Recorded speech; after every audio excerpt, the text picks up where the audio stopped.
So today I wanted to walk you through my new Notion travel planner. Now, I put this planner together with one main goal in mind: to make traveling simple. Until using this planner, all of my travels have been done with little to no planning whatsoever. And it has made me feel like I'm not really making the most of my time away. Creating this planner wasn't actually something I was planning on doing. It was more something that I felt like I had to do. I spent a lot of time looking online for a good travel planner that suited my needs, just something to keep things simple. But all of the travel planners that I found, they all just seemed a little bit needlessly complex to me. They had a lot of features that I just knew that I would never use, even 30% of the features that they had. And they seemed very unnecessarily complex. And I mean, for some people that like to plan absolutely every aspect of their travels, those planners would be great. My planner, I came up with this idea to really just keep things simple and make sure that I'm using my time wisely. So I wanted to walk you through this. So this here is the main landing page for my simple Notion travel planner. Now, I did try to keep all of the colors in this planner aesthetically pleasing because I am going to be using it quite often. However, the colors are very easy to change. It's really just a matter of clicking on one of these boxes and just changing it to whatever you feel like. If you like green, for instance, then you can change it to green. It doesn't really matter.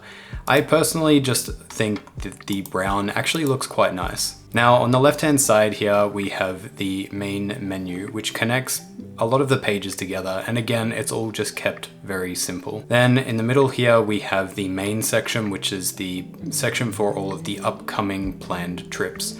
Now, this does also have tabs for bucket list trips as well as completed trips. And those two sections, they also get added into the side menu over here to keep them in their own little separate area if you just want to use that for those things. For planning those future trips that you hope to go on someday, bucket list is great for that. And then past trips is just a great way to sort of keep that memory going of those previous trips that you have had. Now, at the bottom of this main page, the only other thing that's actually on here is the pre-flight shopping list. Now, I think this is a great thing to have on here because all too often there's been things that I've needed to buy, but never really remember, and I always tend to forget exactly what it's going to be. Like, one thing that is just guaranteed to be needed on any trip, I think, and it's a lifesaver, is an eSIM.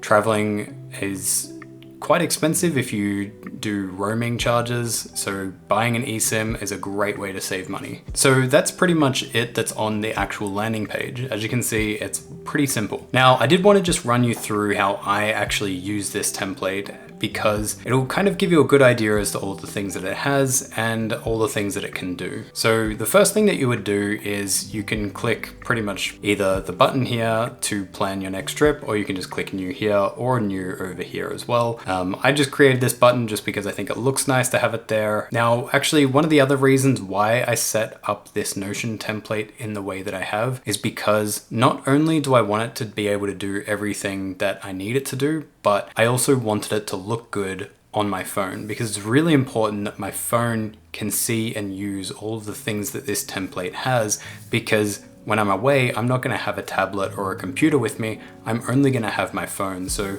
making sure that this template works well for my phone is one of the main purposes for this. So anyway, let's just jump straight into it. So we'll click plan next trip, and this is where you would just sort of fill in where you're going. Now, this doesn't have to necessarily be a country, but this is just to show you what it can do. I mean, you could use this for anywhere that you're going, even if it's just a local sort of trip, doesn't really matter. Now in here, you would obviously select something relating to the trip, just as a little icon. I like to go with flags because it's just an easy way to know and see where you're going. Next up, the cover image. I would just go to Unsplash here and then just type in just the country and pick something that just closely fits the country, because the reason why you want to do something like this is because it just looks nice. And if you go back, you can actually see that it appears on the landing page, and it's just really easy to see where it is that you're going. It's a great little feature. Now, jumping back in to the actual trip page, we've got the status. So this is where you would select whether or not it is an upcoming trip, a bucket list, or a completed trip. And depending on which one you select, changes where the actual page ends up. For now, we're just going to put this one as an upcoming trip. And when selecting the dates, I did set them as, instead of just having like one to and from date, I created it to have a from date and a to date separately, and that is for the formula that I've put in place. So here it says when there are no dates, it says that you need to set your travel dates. And then if you were to set your travel dates, let's just say for, you know, a couple of days from now until, you know, maybe a few weeks, it'll say that your trip, there's 2 days to go until the trip. And then if you were to change this and say you were already on your trip, then it would say, enjoy your trip. If the end date for this travel planner has actually finished, then instead of saying enjoy your trip, it'll actually count the days since that trip. Now, this Notion formula actually took a lot longer to set up than I thought it would. It was actually quite complicated. I'm not very familiar with formulas at all, so it did take a lot of learning on my part to get this one working, and I'm really happy with how it turned out. So moving on, we've got the type of trip that it is, so I've just put down a few different types of options there. You can always add in your own options, it doesn't really matter. This is purely just a simple way of telling, you know, what kind of trip it is that you're going on. Now for the rest of the trip page, I do actually have a default one set up that has a few things in there already that'll make it a little bit easier to explain the rest of the Notion page. So after setting up the basic details of the trip, we can move down here and go into the pre-flight checks. Now in here, this is where there is a couple of sections for your flights. So we've got the outbound flight, which includes the flight number, the airport that you're departing from, the time, and any layovers that you may have and how long the layover goes for, as well as the arrival airport. And there's also a section here for where you can upload or embed a document. So if you wanted to include your flight tickets, you could put that in there, and that way you can just simply download it rather than having to search through your emails to try and find it. And I've done the same thing for the inbound flight as well. And if you have more than one flight, say maybe you're traveling from one area to another, or maybe you're traveling to a country like Japan and then you're flying locally as well, you can even click on this button to add new flights if you needed to. And then just below that, there's a section for any other documents that you might have, such as vaccination histories or visa documents or anything like that. And you can also add more documents as you need to. Now back up to the top of the page, there's also a checklist for packing. So here to start, we've got the carry-on pack list, which is just a few basic necessities that I personally wouldn't like to put in my check-in baggage. You can move these around and customize them as you need them, as they personally would fit you. And you can actually change it in the Notion template, which I'll show you how to do that if you want to. And then obviously we've got check-in baggage as well as toiletries as well, just to make sure that we're including everything. Now, while you're going through and packing, this is a great thing to have up on your phone, so you can just tick these off as you go. And it's just a really good way to make sure that you have packed everything that you need to for your trip. Now going back, you can always click this button here just to say that you are fully packed and ready to go. Now if we move back to the main page of the trip, we can click here to say that all of our pre-flight checks are complete and that all of our necessary documents are all uploaded. So the next thing that we need to move on to is our stays. Now for the rest of this trip page, it was actually created for two uses in mind. One is for people like myself that might prefer to just loosely plan their trip of places they would like to go and things they would like to do. And for other people that would like to plan everything day by day and make sure they're really making the most of everything that they can do while they're away. Now this stays section does have two functions, just like most other places, to fit with those two different types of planning. You can add new stays, and these do have a template. I'll open this one up just to show you what it looks like. So in here we have the stay name, so the hotel or Airbnb that you're going to be staying at, the address, which is really important. All too often I've been on travels and had to fill out the arrival cards and not really known the exact address of where I'm going to be staying. This is a great way to know what that address is, especially when it's a country like Japan where the address is a little bit different to how it is here in Australia. They're very, very different. So it's always very hard to remember exactly what you need to put down for that. And then there's the check-in and check-out dates. as well as the cost of that stay. And when you're finished with that stay, you can always put in a rating as well to sort of rate how you thought that stay went and how good the service was and everything like that. Now there's also a section here to include a Google Maps link, so that way you can always just quickly open it up in Google Maps and find exactly where it is, so you know where to go to get there. So each new page that you create within this travel template also comes with these quotes that act as a little bit of a tutorial on how to actually use the page. So this one here says, find your stay in Google Maps and paste the address above. This will help with filling out your arrival cards when you land. And then moving down, we've also got map location. So when you have your location in Google Maps, click the share button and copy the link. Now this, you won't actually see the map here straight away. Instead, there will actually be an embed button, which you can paste your map link into, and that way you can get a view of Google Maps within this actual template. Now, when you're done with each stay and each activity as well,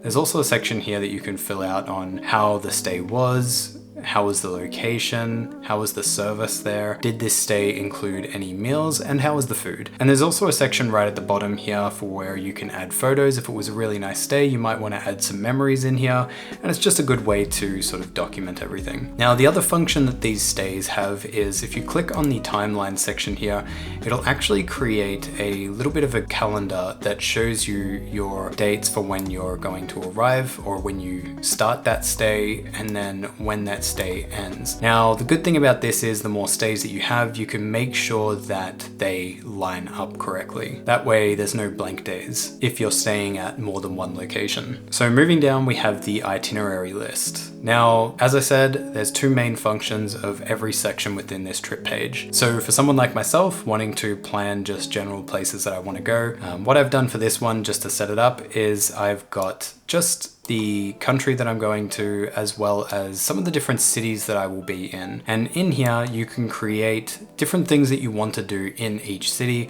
That way you can just create a list of things that you want to do and make sure that you actually get around to doing those before you leave. Now, when you create an activity, the activity also shows up in this template down here, which is just a separate view of the same database. Now, you can create the activity either in the actual city that you want to go to, or you can just simply create it down here. It doesn't really matter which. The main thing is that you put in the location so as it fills it into that location. And this is a great way of keeping track of what type of activity it is, the cost, and whether or not you've actually done it yet or not. And like stays, you can also rate each activity as you do them. Now, if you wanted to use a more in-depth version of this same template, what you can actually do is you can click on the in-depth activity list here, and it changes the setup just slightly. So in here, it also adds in the dates. Now, up in the itinerary section, if we click on the in-depth version as well,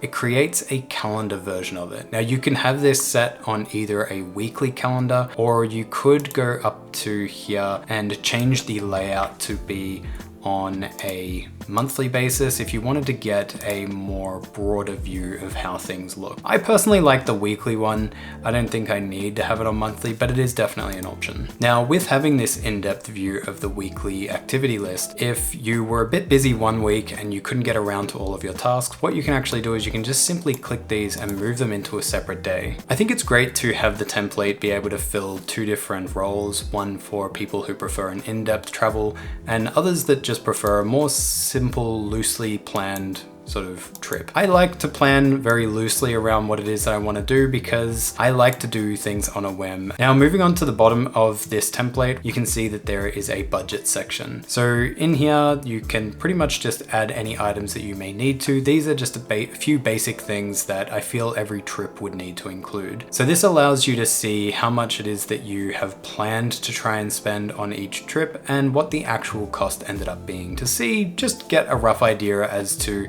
how much your trip actually ended up costing you in the end. And it may help for future planned trips as well. Now, as with stays, each of these activities also comes with its own separate page as well that's very similarly set up. So in here, before you rate it, you can also put in map links as well and a rough estimate of the cost of that activity. And if we go down, you can also see here that you can kind of make like a little journal entry of each activity that you did. And also, again, there is a section where you can add in photos of each activity as well. Again, mostly just for creating those memories. Now, once each trip is complete, you can come back up to the top here and click on the status and change it to completed.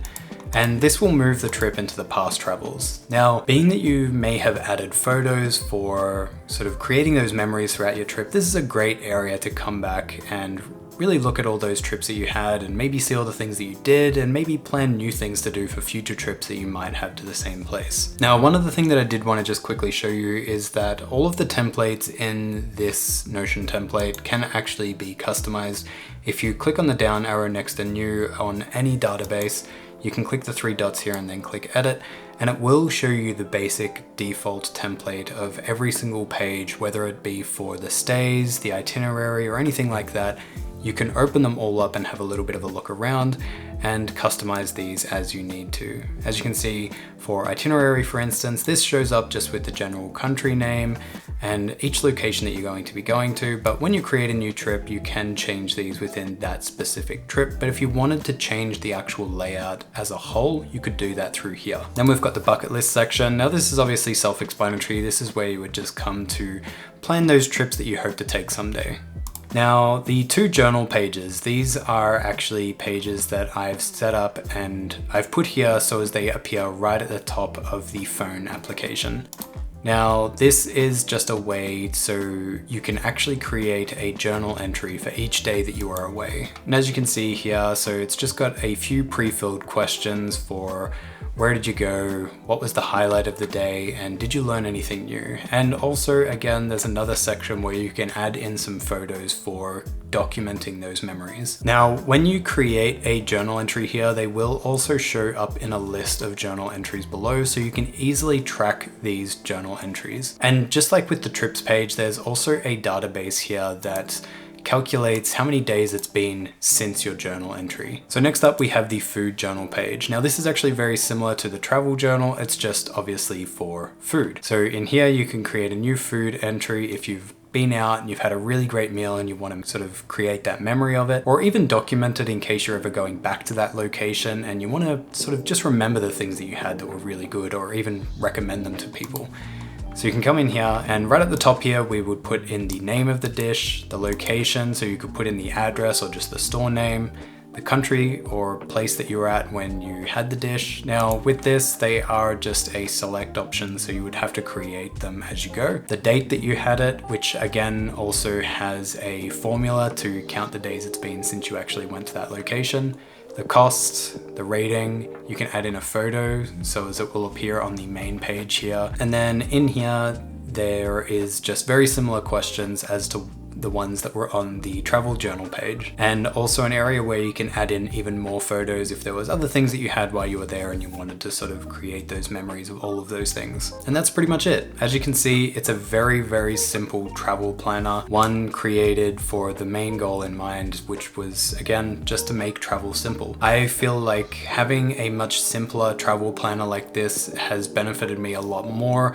I feel like I don't need a lot of lists of every single country out there or anything like that. It's not something that really benefits me or makes traveling any easier. Having a very simple, straightforward planner like this is a great way to plan things and not sort of get overwhelmed with the actual planner itself. The idea is to make traveling simple, not overload myself with information, and that's the reason why I created this template. Now, also for anyone who might be wondering about the databases on this template and how to get them with a colored background like this, it's just a matter of creating a callout block like this, and all you do is you create a database and then just drag it into that callout and you'll get a background color for it as well. I just thought I'd add that little tip in because I know that some people have asked that before. Now, if you have any questions in regards to this travel planner and how I set up things such as the formulas or anything like that, feel free to leave them in the comment section below and I will try to answer them so you can attempt to create a very similar travel planner for yourself. Or if you would like to support me in this channel, I also do have this travel planner available for sale over on Etsy, and there will be a link in the description below for that. So that's it for this video. I really hope you enjoyed it and I hope to see you in the next one. Bye for now.